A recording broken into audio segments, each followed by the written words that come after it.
Hello everyone, I am back again with slight interruption in between. In the last video, as you can see that my last video is being uploaded here, and I have came from the market. I may give my beard a hairdo. Can you guys tell me how I am looking right now? Okay, never mind. I know you won't. So without any further delay, let's continue our remaining topics for the DNA. And I am very sure that I will fulfill the promise of completing the DNS in its full glory in this final video. So, what is DNS root server?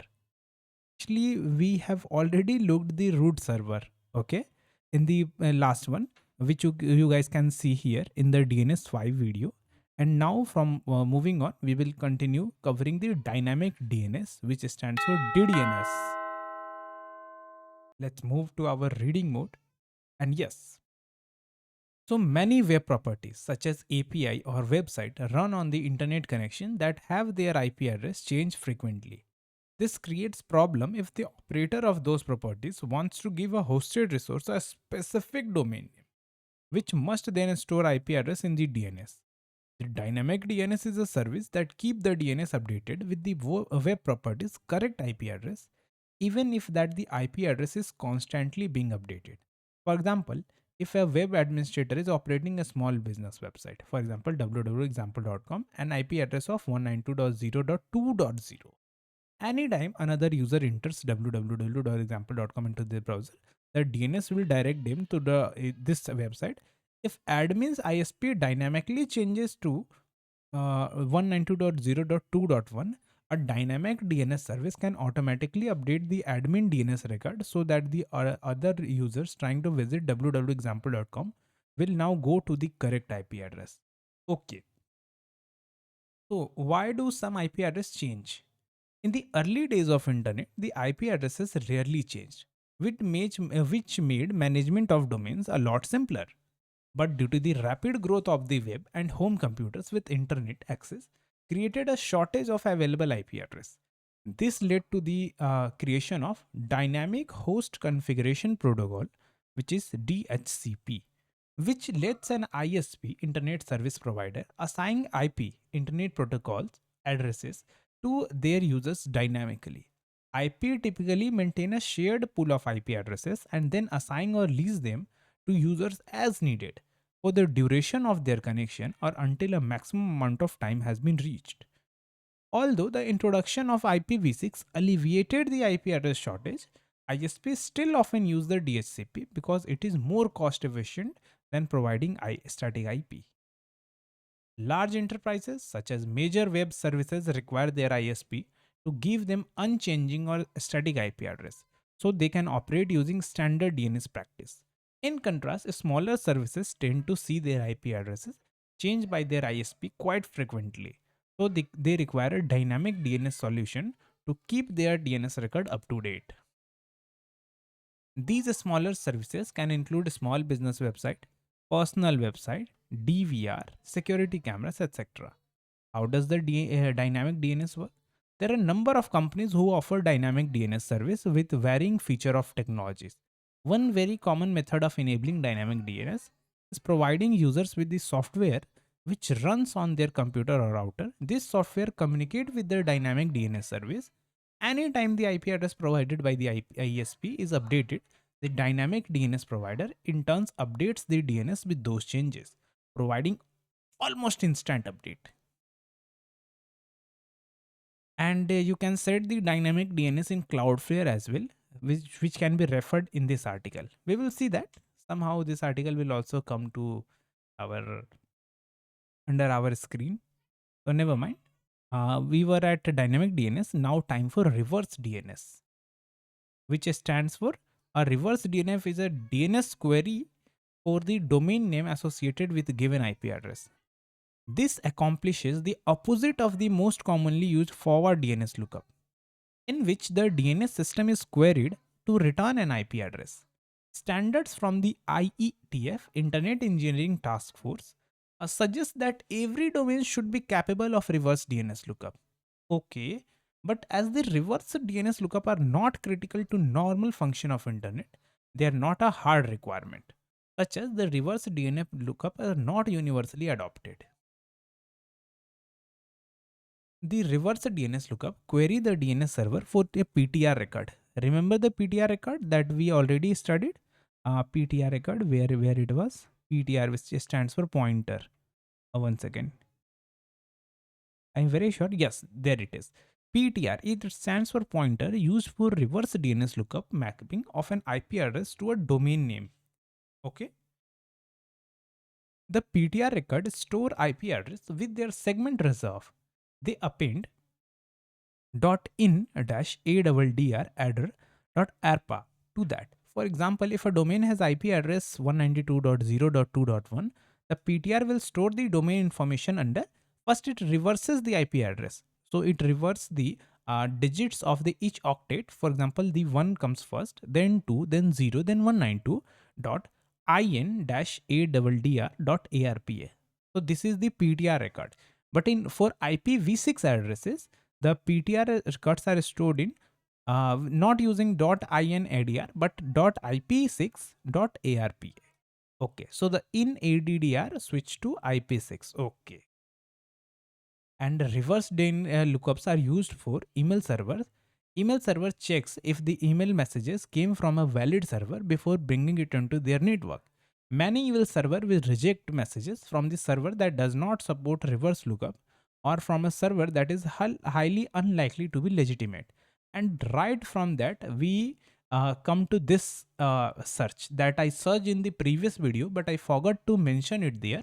So this is the need that I actually queried why we need both SPF and RDNS. RDNS stands for reverse DNS, which we just learned that it is used to search the origin of the server by using the DNS.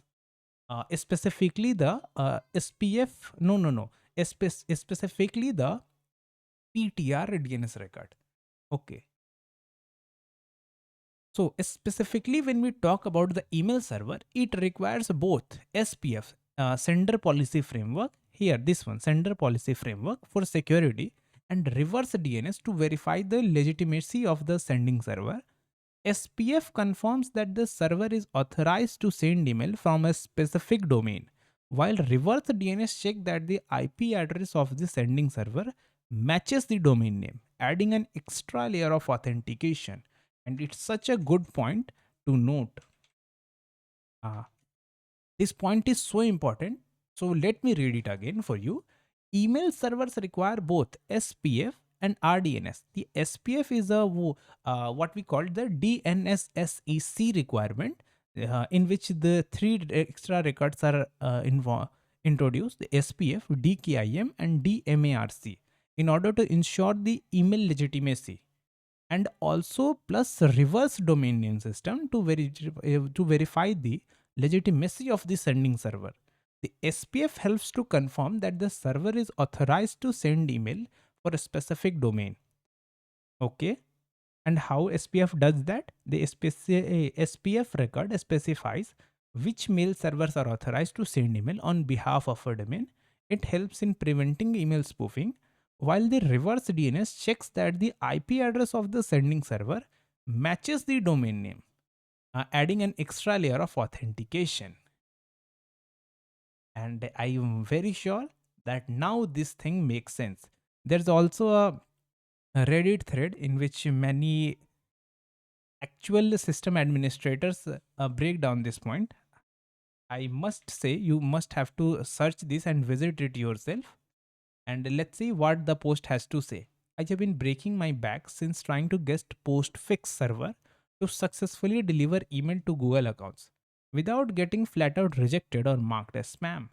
Luckily, I've solved the problem, but I am perplexed. The final piece of puzzle was creating a PTR reverse DNS record. Having both SPF and RDNS seems like a little redundant, but this redundancy actually provides an extra layer of solution. So with SPF, only a specific IP address can email. As such, querying for SPF records should suffice to authenticate the sending server. Why the need to perform a reverse DNS lookup? It's the multiple layers. You need the service provider to cooperate with reverse DNS, and SPF ties the domain to multiple IP with instruction on how to handle IP. Then you get the DKIM to tie the individual emails to the domain. Reverse DNS is mandatory. No PTR equal to no delivery. On my mail server, you don't even get the option to try to drop off email. Aside from being a requirement in standard, it immediately rejects the most spam bot using residential connection.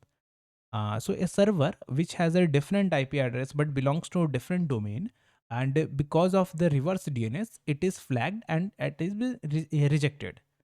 So here what is had to say, what Amperages has to say, SPF is a requirement at this point.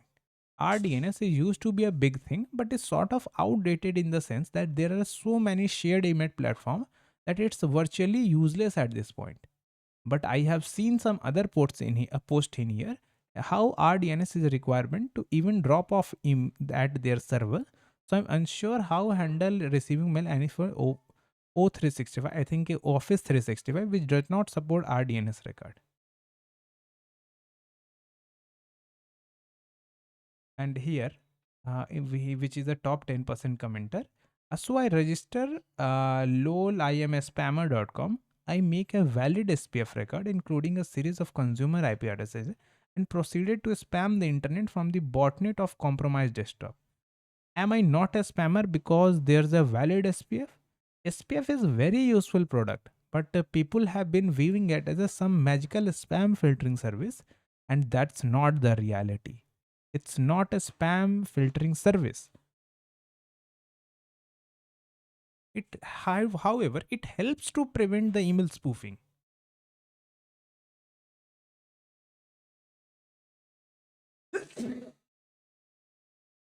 Sorry, guys. Next, time to visit next article. Too much of it. We were at primary versus secondary DNS. DNS, or the domain name system, translates domain's name into IP addresses, so user can easily navigate to sites on the internet without having to memorize long specific string of the numbers and letters. In this system, the primary DNS server is a server that hosts a primary zone file. This is a text database file that contains all the authoritative information for a domain, including its IP address, the identity of the domain administrator, and various resource record. Resource record lists domain name alongside their corresponding IP addresses and takes several forms. For example, A record, 4 times A record, MX record, NS record. Primary servers are also responsible for making any necessary changes for a zone's DNS record. Once the primary server has completed the update, it can pass along the changes to secondary server. Okay. So secondary server, the primary server contains all the relevant resource record, handle DNS query for the domain. By contrast, secondary DNS server contains zone file copies that are read only, meaning they cannot be modified. Instead of getting their information from local files, they receive pertinent information from a primary server in communication known as zone transfer. The zone transfer become more complicated when they are completed between multiple secondary servers. If the several secondary servers are in use, one may be designated as the higher tier secondary server and is capable of replicating zone copies to the remaining pool of secondary server. Okay, so this somehow reminds me of OSPF protocol, in which we have a designated router, and then there is another non-designated routers or DR others. And how is the primary DNS server configured? We also have a BDR, which stands for brother designated router. No, BDR stands for backup designated router. Yes. So how is the primary DNS server configured? A server administrator may choose to designate a DNS server as primary or secondary. In some cases, a server can be primary for one zone and secondary for another zone. We also do the same with OSPF, and in the fancy term of networking, we call that load balancing. Although each zone is limited to one DNS server, it can have any number of secondary server. Maintaining one or more secondary server ensures that the queries can be resolved even if the primary server becomes unresponsive. So we have redundancy and resiliency. With having a secondary server, we have a load balancing. And trust me, guys, load balancing is one hell of a topic that is so important in specifically in networking. So we will see. So relying on just one DNS creates a single point of failure, and load balancing means multiple servers, then the load is shared between this, and we can use this by using the round robin DNS, which is a load balancing technique. And we and even the OSPF, or the what to say, we used to do elastic load balancing. Oh, no, that was from the AWS uh, ether channel. Yes, in ether channel load balancing we also learned about the round robin protocol, or the round robin algorithm, which shares the traffic one by one. Then there is an weighted round robin also. We will see that there's a ton of protocols or tons of algorithms to load balance the traffic. Then there is dynamic DNS, which is a service that keep IP addresses automatically updated. This is especially useful for smaller web properties, for example, personal website, small business that are not assigned static IP, but instead temporarily lease IP from the internet service provider. Rather than making frequent manual changes to domain's IP address via primary, user can employ dynamic DNS to automatically update their DNS record with most current IP address that has been assigned to their domain. And we have somehow slept into dynamic DNS, which we already learned. So, does Cloudflare offers primary and secondary? Without reading the article, I can tell that the Cloudflare does. Cloudflare offers a managed DNS service that can be configured in an hidden primary setup or secondary setup. So it offers an alternative, but it is not saying that it doesn't do that. It also do that. Okay. Then enable one or more secondary server to receive and resolve query. Although the secondary server essentially fulfill the function of a primary server, the hidden setup allows user to hide their origin and shield it from attack, which is a good part.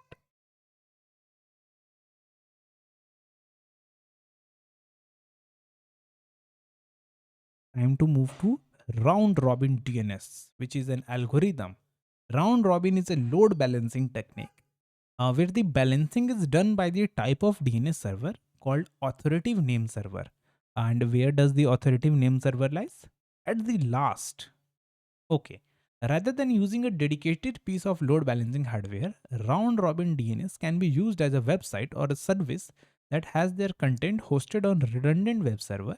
When the DNS authoritative name server is queried for IP address, this server hands out a different address each time, operating on a rotation. That is particularly useful when the redundant web servers are geographically separated, making traditional load balancing difficult. Round robin is known for its ease of implementation, but it also has a strong drawback. The DNS server with round robin enabled will multiple different A records, each with same domain name but a different IP address.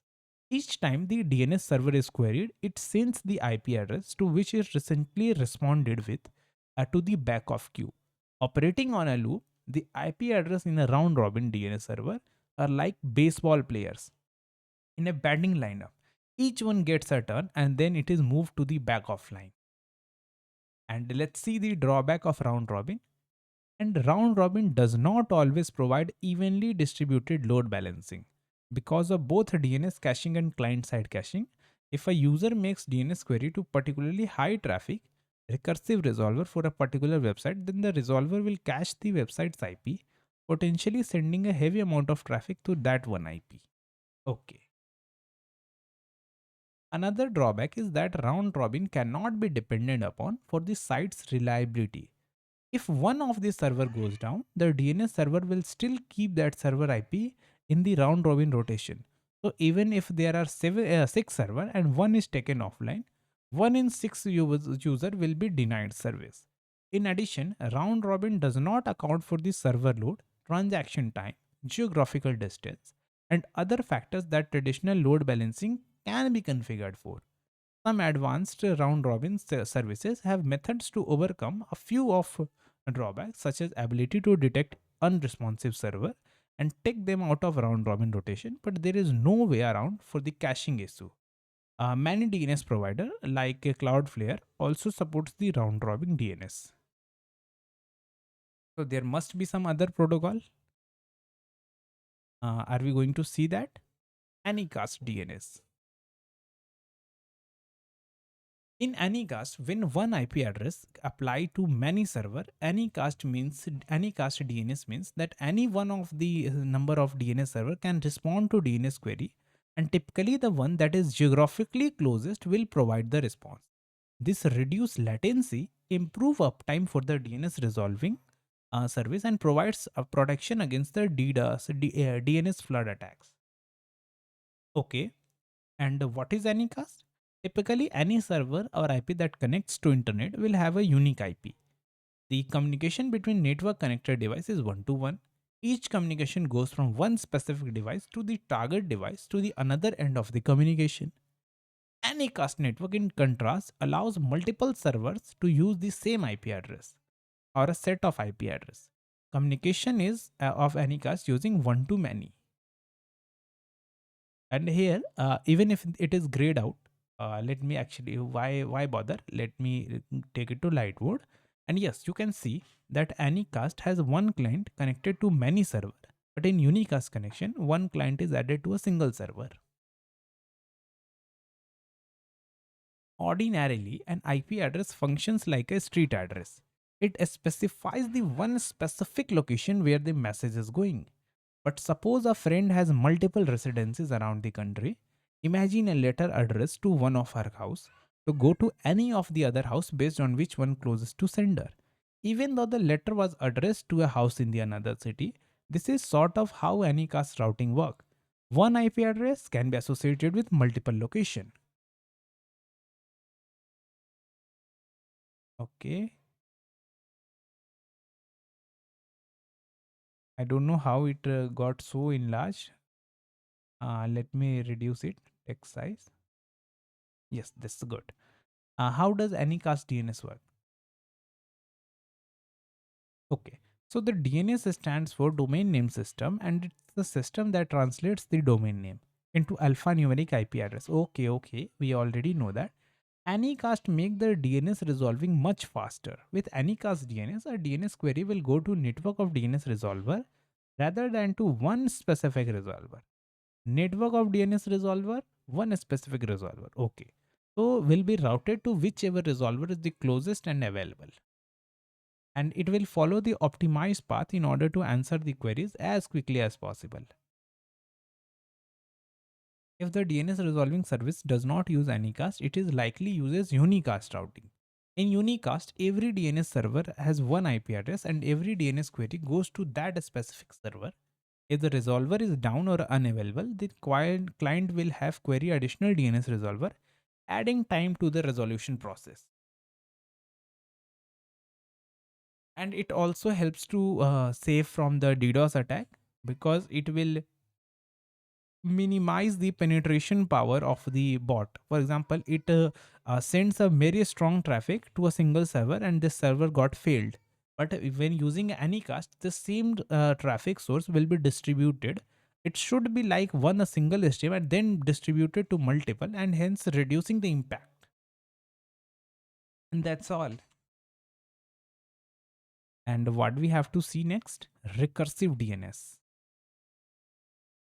A recursive DNS lookup is when the one DNS server communicates with several other DNS server to hunt down an IP address and return it to client. Actually, we have seen the DNS recursive query resolution behavior. We have recursive query. Okay, so we are still studying about the recursive behavior. We all again have to study what is DNS server, which is a server that actually helps to resolve the numerical values into the alphanumeric, suppose like this Cloudflare values into some numbers, for example 192.0.0.1, any IP address. Okay, and difference between recursion and iteration. So recursion and iteration are the computer science term that describes two different methods to solve a problem. In recursion, a program repeatedly calls itself until a condition is met, while in iteration, its set of instruction is repeated until a condition is met. And this is so important, so I have to copy it. In recursion, a program repeatedly calls itself until a condition is met, while in iteration, a set of instruction is repeated while the condition is met. I hope you guys have seen my JavaScript video. Using JS, show me a basic recursion and reiteration example. Let's see. So this is a recursion example. So which is a function of n, and if n is equal to 0, the base case will return to n, and it will return n to the power of factorial n minus 1. This is called recursion because the actual function factorial is itself repeated in the function itself. So the function loops in itself, okay? And then we have an iteration in which for I is equal to 1, if I is less than the parameter passed, then improve the I, and this is called the iteration. The factorial function calls itself with a decremented value of n until it reaches the base case n is equal to equal to 0. And for iteration, the factorial function uses a for loop to multiply the result by each number up to n. Okay, and I hope you guys understand the difference between recursion and iteration. For example, imagine if the Jim lost his keys at home and is looking for a systematic way to find them. A recursive solution for would be the Jim keep looking for the keys until he finds them. Jim will start looking, and if he does not find his keys, he will return to his original instruction to keep looking until he finds them. An iterative solution would be Jim to search for one room for 5 minutes, then go back to his instructions, search the next room for 5 minutes. Continue this cycle, either he finds his key or gone through the entire list of room to search. A deep understanding of recursion and iteration is not necessary to comprehend the difference between recursive and iterative DNS lookup. In a recursive lookup, a DNS server does the recursion and continues querying other DNS server until the IP address has been returned to its client. In an iterative DNS query, each DNS query responds directly to the client with an address for the another DNS server to ask. The client continues querying. Actually, the offloading of their task is basically explained here. So if I pick my pen, which of course I will do, but this time in this A4 sheet, and increase with thickness. So basically we have a client which is named C, okay, and then we have a DNS resolver. So we have D with R in it. This is a resolver. This is a DNS server 1. So DS1, this is DS2 server 2nd, this is DS3, the server 3. So in the first approach, what was the first approach? Recursion. Actually, recursion, the program repeatedly calls itself until the condition is met. So the condition is to find a DNS. So client queries the DR to find me an IP address.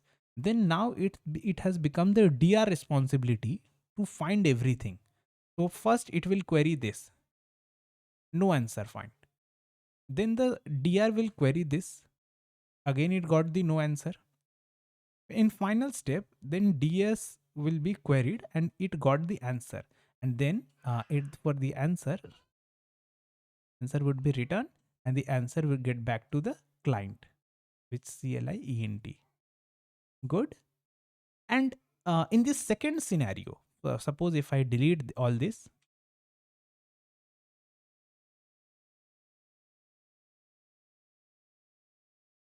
let me try a red pen this time. So in this second scenario, we again have a client, we again have a DNS resolver, then we have a DNS server DS1, DS2, and when D has 3. Client asks for DNS resolver for the query. The resolver maintains kind of list for the DS1, DS2 and DS3. It sends the list for the first thing. Then client directly asks to this and it got a negative response. Then is ask again, give me another one. So then client will then DR will follow give him a list of the DS2. Then he will query to DS2. Again he will not receive a response. Then time for the third one. Client will ask directly to the DS3 and this time he got the response. So a response will be sent from the DS3 and this is how the query got resolved. And it is the iterative method. And it is an iterative method. What is the advantage of recursive DNS? The recursive DNS query generally tend to resolve faster than the iterative query. This is due to caching. So I haven't introduced the caching. Suppose the caching is when the middleman C and then we have DNS resolver. If this has a list, not list, but a cache that already explains the IP address that is one second. How can I delete it? No, I cannot delete it. Okay, never mind. We have DS1, DS2, and we have DS3. So if DR already being queried by some another client other, about the DS3's IP address that is being also required by the client 1. So it is already been saved in the cache. And if it queries, it directly answers without even querying the DS1, DS2 or DS3. And hence it is the faster approach. The recursive DNS server caches the final answer to every query it performs and saves the final answer for a certain amount of time, known as time to live. When a recursive resolver receives the query for an IP address which already has cache, it rapidly provides the cached. Okay, but what are its disadvantage? Allowing recursive DNS queries to an open DNS server actually create a security vulnerability, as this configuration can enable attackers to perform DNS amplification attack and DNS cache poisoning, which we already know that the DNS cache poisoning is filling this cache with the malicious intent.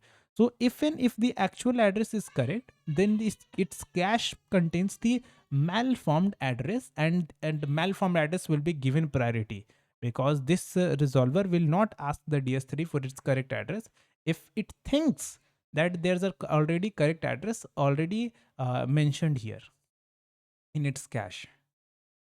And now we have the recursive DNS server and DNS amplification attack. We already learned it a lot about this, so I'm skipping it. We already learned about the poison attacks.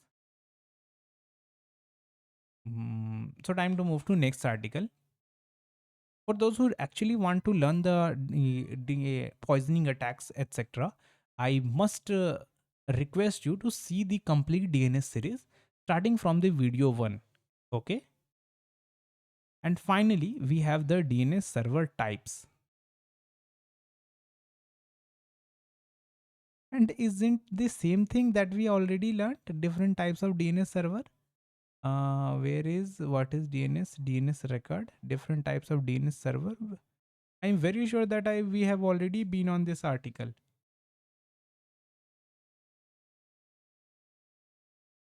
Because this is the proof. This is the proof. The DNS recursor, the root server, the name server, and the authoritative name server. But never mind. Let's visit this article too.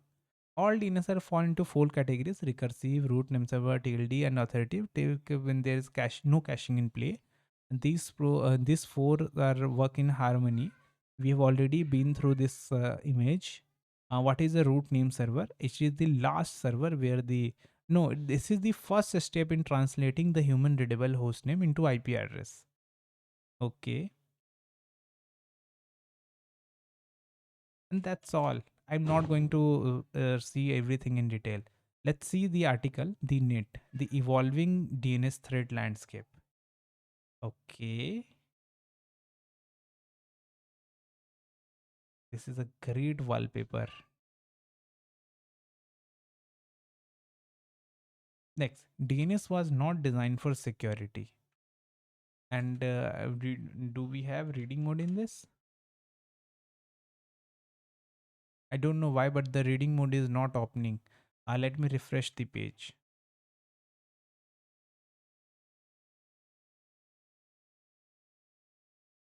It's still the reading mode is not opening. Okay, okay, okay. Okay.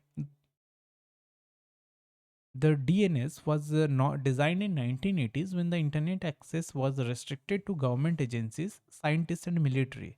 The system early architects were concerned about the reliability and functionality, not security. As a result, DNS server always have been vulnerable to broad spectrum of attack, including spoofing, amplification, and denial of service. Now this cyber threat, a new cyber threat exploit and abuse DNS. Okay, 44% of organization identified DNS based attack at one of their top security challenge. Okay, forgot password cache poisoning attack. Forward password links are common in web application, but a vulnerability is discovered in July 2021, made them vulnerable to DNS cache poisoning attack. Okay, data exposure is in managed DNS. The research presented at the Black Hat demonstrated that these bugs in certain managed DNS services could expose corporate DNS traffic. Okay, the TSU name DDoS attack against the DNS server. TSU name is a flaw in DNS resolver software that enables DDoS attack against the DNS server. Okay. The domains with cyclic dependency can exist where a domain A delegates to domain V and vice versa. The vulnerable DNS resolver will start looping when presented with domain causing cyclic dependency. Okay. Existing DNS threats. Okay, DNS DDoS, DNS spoofing, DNS amplification, and DNS tunneling. These attacks use DNS traffic to carry data between malware and the attacker control. Okay, DNS tunneling exploits DNS traffic's permission to pass through the corporate firewall. Okay, mitigating the threat of the DNS attack. Okay. DNSSEC is a security protocol that signs responses from the DNS server, and it led to creation of three more types of record: SPF, DKIM, and DMARC. Then we have redundant infrastructure. Then we have DNS firewall, and finally we have the encrypted DNS, which is DOH and DOT. We already discussed about it in our previous video. You can see that. You are free to watch that. Actually, you are requested to watch that. And now the last thing, which is how DNSSCC work.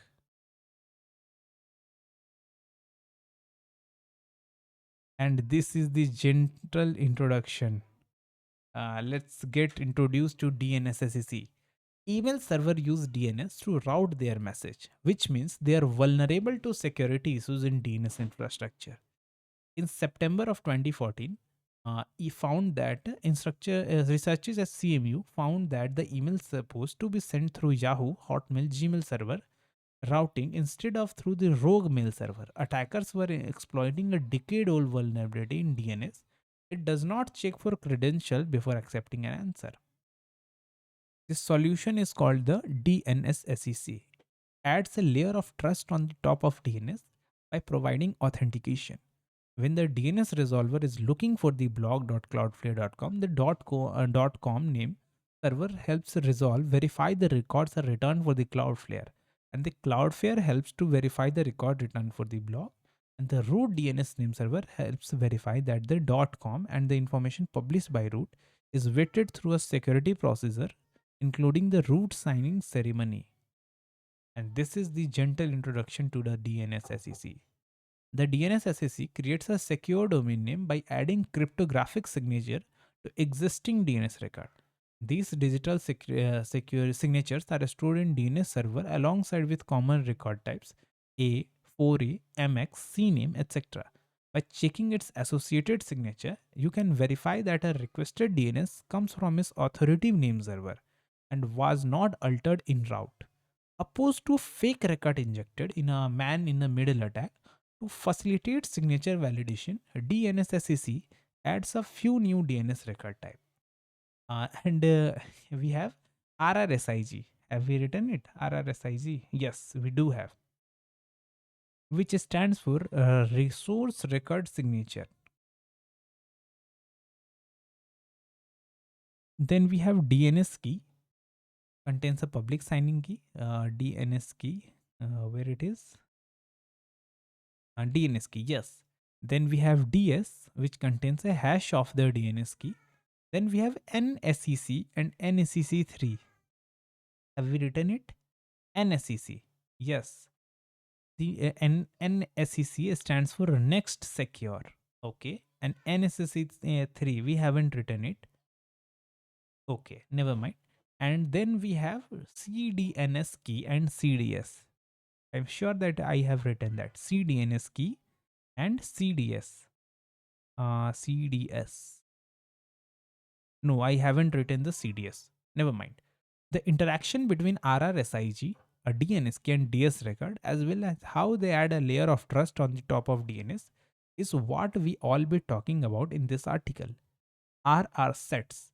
The first step toward the securing a zone with a DNSSEC is to group all the records with same type into RR set. Okay, resource record set. For example, if you have three 4A record in your zone on the same label, that is label.example.com, they would all be bundled into a single 4 times RRA set published. It's actually full RR set that gets digitally signed in opposed to individual DNS record. Of course, this also means that you must request and validate all of the 4A record from a zone within the same label instead of validating only one of them. Then we have ZSK, zone signing key. Each zone in the DNSSEC has a zone signing key pair. The private portion of the key digitally signs the RR set in the zone, while the public portion verifies the signature. To enable the DNSSEC, a zone operator creates a digital signature for the each RR set and using the private ZSK and store them in the first store as their name in the RRSig records.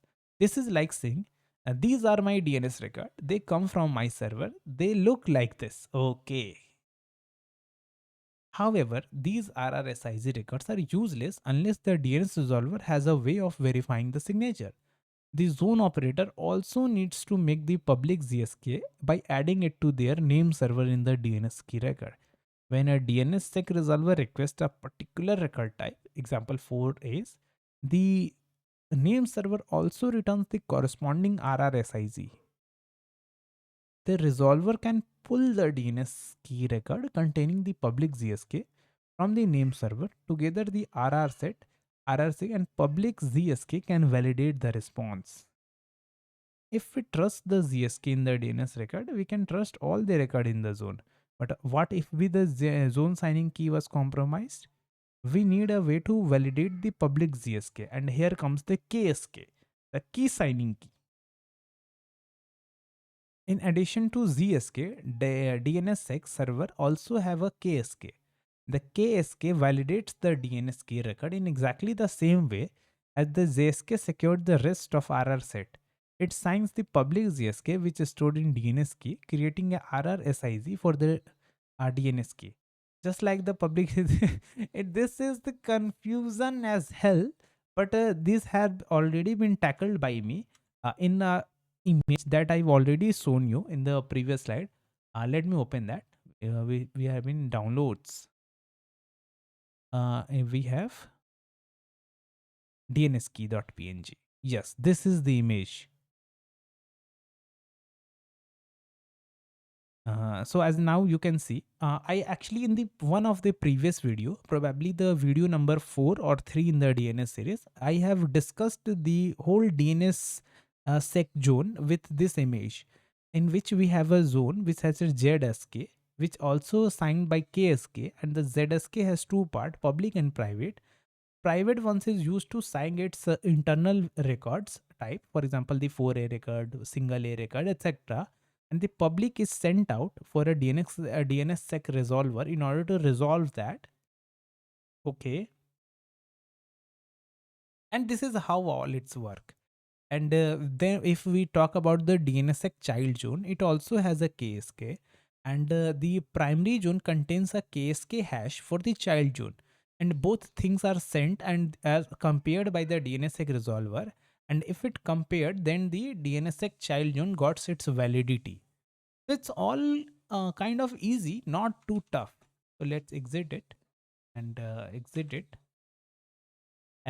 navigate to our article. Of course, the DNSSEC RR reset key corresponding RSSIG can be cached. So DNS name server are not constantly being bombarded with unnecessary. So why do we use to separate ZSK and KSK? We will discuss in next section.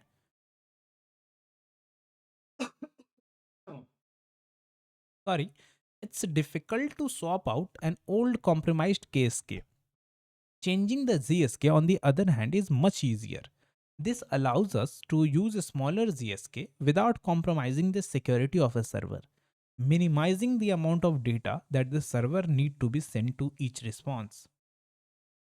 We have now established the trust within our zone, but the DNS is an hierarchical system and zones rarely operate independently, complicating things further. As KSK is signed by itself, which does not provide any additional trust. So we need to connect that trust in our zone with its parent zone. Okay. Then the DNS sec introduced a DS record, which allowed the transfer of trust from parent to its child zone. A zone operator hashes the DNS key and containing the public KSK, giving it to a parent zone to publish it as a DS record. Okay. Every time a resolver is referred to a child zone, the parent zone also provides a DS record. This DS record is now resolver and know the child is DNS sec enabled. To check the validities of child zone's public KSK, the resolver hashes it, compares it to the DS record from the parent. If they match, the resolver can assume that the public KSK has not been tampered with, which means it can trust all of the record in the child zone. And this is how a chain of trust is established in DNS. Note that any change in KSK also requires a change in parent zone DS record. Changing the DS record in a multi-step process and can end up in breaking the zone if it's performed incorrectly. First, the parent needs to add the new DS record. Then they need to wait until the TTL of the original DS record is expired before removing it. And this is why it is much easier to swap out zone signing keys than a KSK key signing keys. It was a DNS hell.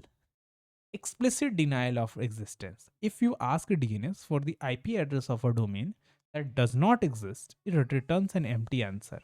There's no way to explicitly say sorry, the zone you requested does not exist.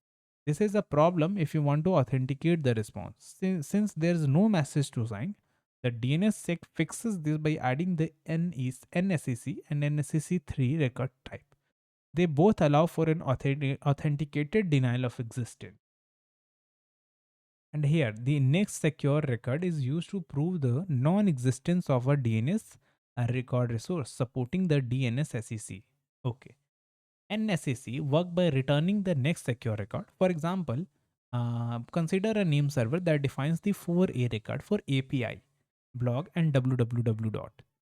If you request a new record for this store, it would return the NSEC key containing www, meaning that there's no 4A records between the store and www when the records are sorted alphabetically. This effectively tells you that the store does not exist. And since the NSEC record is signed, you can validate its corresponding RRSIZ just like any RR set. Unfortunately, this solution allows anybody to walk through the zone and gather every single record without knowing which ones they are looking for. This can be a potential security threat if you're the zone administrator was counting on the contents of their zone being private. You can read about this problem here, as well as Cloudflare unique solution in DNSSEC done right. We still have a few things to cover. Now, the chain of trust. So we have a way to establish trust within a zone, connect to its parent zone. But how do we trust the DS record? Well, the DS record is signed just like any other RR set, which means that it has a corresponding RRSIG in the parent. The whole validation process repeats until we get to the public KSK. To verify that, we need to go to that parent DS record, and on top, we have to go to that chain of trust. Okay.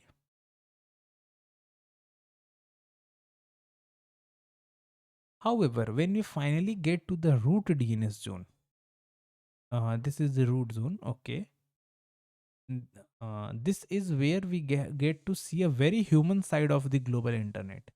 In the root signing ceremony, several selected individuals from around the world come together and sign the root DNS key in a very public and highly audited way. This ceremony produced the RRSig record that can be used to verify the root name server, public KSK and ZSK. Instead of trusting the public KSK because of the parent DAT record, we assume that it's valid because we trust the security procedures around the accessing the private KSK. The ability to establish trust between parent and child is an integral part of DNS SSE. If any part of the chain is broken, we cannot trust the record.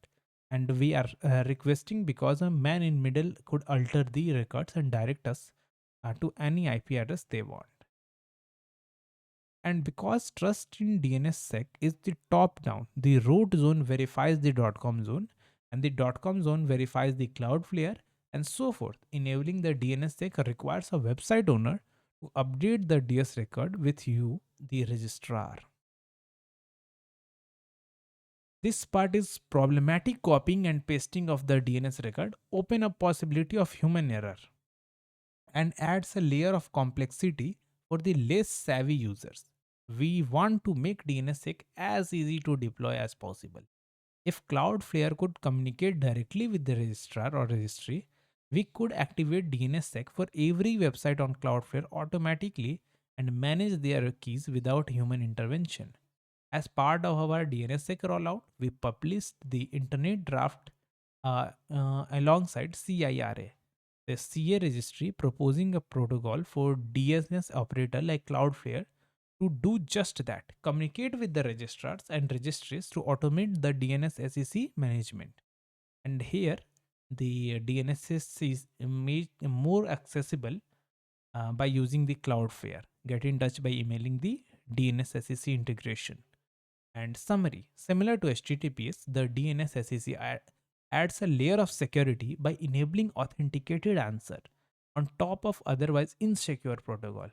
Whereas the HTTPS encrypts traffic, nobody on the wire can snoop on your internet activity. The DNS SAC merely signs the response so that its forgeries are detectable. DNS SAC provides a solution to the real problem without the need to incorporate encryption. The Cloudflare goal is to make it as easy as possible. To enable DSSCC, all Cloudflare customers can add DSSCC to their website web properties by flipping a switch to enable DNS SSC and uploading a DS record. We will generate automatically to their registrar. And we have also published an internet draft outlining an automated way of registering and registrars to upload DS record on behalf of our customer. This will enable Cloudflare to automatically enable DNSSC for our entire community. Stay tuned. And now we have to talk about the root signing ceremony, which itself is a very large topic. In how DNSCC works, we explained how trust in DNSCC is derived from the parent zone, the DS record zone. However, the root DNS zone has no parent. So how can we trust the integrity and authenticity of its information? So we have the individual coming from all over around the world in order to sign this. And the photo courtesy of IANA, Internet Assigned Number Authority. That's the purpose of root signing ceremony, a rigorous procedure around signing the root DNS zone public keying information for the next few months. The private signing key used in this process is quite literally the key to the entire DNSSEC protected internet. A public audited and tightly controlled ceremony around accessing this key is a necessity for the DNS SEC to succeed as global standard. We have someone, I don't know his pronunciation, but he is an engineer manager at Cloudflare and crypto officer at ICA Dublin. Participated in ceremony in August, and his reflections on the root signing ceremony. So we have these guys as the ceremony participant. Each of these participant can only perform certain parts of the ceremony. Their roles are divided, ensuring that less than 1:1 chances that a group of conspirators could compromise the root signing key, assuming a 5% dishonesty rates. Yes, that's formally in the specification among these individuals. Okay. First four of these individuals are ICANN staff members, while three crypto officers are trusted volunteers from the internet community. VeriSign also plays important roles as they are the root zone maintainer responsible for generating the root zone signing keys and is signed during this ceremony. In addition, the entire procedure is audited by two big four auditing firms that are not associated with either VeriSign or ICANN. We have now ceremony preparations. There are only 14 available crypto officers in the world. 7 of them are affiliated with each location. At least 3 of them must attend the ceremony. So the first step is to poll the crypto officers to find 2-day window when 4 or 5 of them can attend. We usually try to find a period where more than minimum 3s are available, as emergencies or travel problem can cause ceremony cancellation. At last, ceremony took place in the August 13 El Segundo facility. To get into the facility, I had to show a government issued ID and show the contents of my bag. In return, I got an ID strip attached to my shirt. Then I waited for an ICANN staffer to escort me inside. This is kind of vlog. A guy walks into the room with two safe. Okay. A credential safe and hardware safe. No, however, neither the ceremony administrator or internal witness can actually open the safe. For that, we need the safe controllers. Then we have the credential safe. Okay. The credential safe controller opens the first safe. We have find several safe deposit box, each requiring two keys. The ceremony administrator has one of the keys, and each of the crypto officers has key to the different box together. Okay. Each safe deposit box contains an operator card and a security permission card for the hardware security module, which we will discuss in the next section. Okay. The security permissions and the card only used to transfer the root signing key, so we usually leave those in the safe deposit box. Both cards are stored inside plastic cases wrapped in tamper evident bag. Most of the ceremony revolves around detecting foul play. If you could not tell already, these cards stay in the safe when not in use, which means that the last time someone touched them was at the previous root signing ceremony. The tamper emittent bank ensured that they haven't been altered in the interim.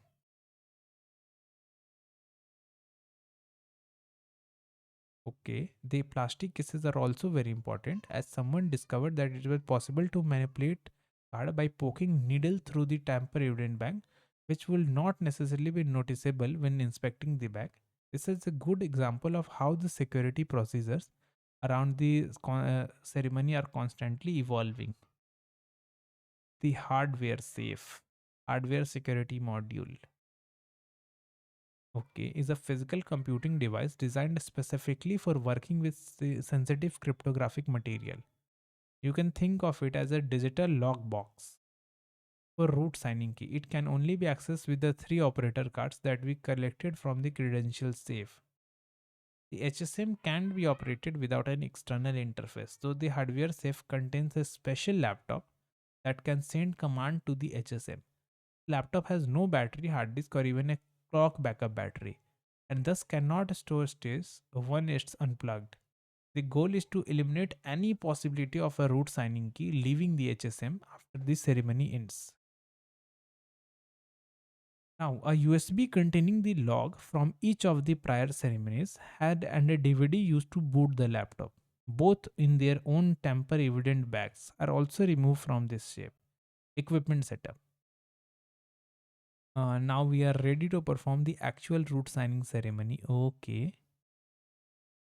And this is the OS DVD, the laptop, previous loaded HSMFD, OP card, etc.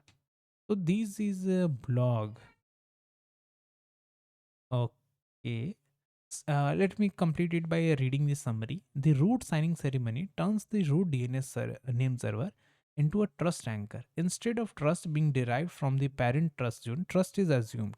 The whole ceremony is designed to reinforce the trust. It's a very human side of securing the internet. The reason you can trust the root DNS server is because you can trust the people signing it. And the reason you can trust the people signing it because of the strict protocols they follow while doing so. That's what the root signing ceremony is all about. And I think as per our syllabus, if we are not interested in the actually the doings of ceremony, there must be a YouTube videos regarding this, that how this ceremony actually happens. So I will, and I suggest you to watch that video in order to fully understand the grasp of it. But I think for our syllabus, this is now enough. And this is our officially completion of the DNS series. And I hope you guys enjoyed it. And let's see what we will going to study next. In the learning center, we are going to study CDN next. We'll learn about CDN, which stands for Content Delivery Network.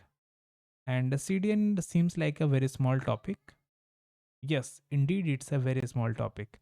We again had something repeated like Anycast, data center, origin server. We will see that. So thank you for guys. Thank you for joining me in this video. Thank you everyone.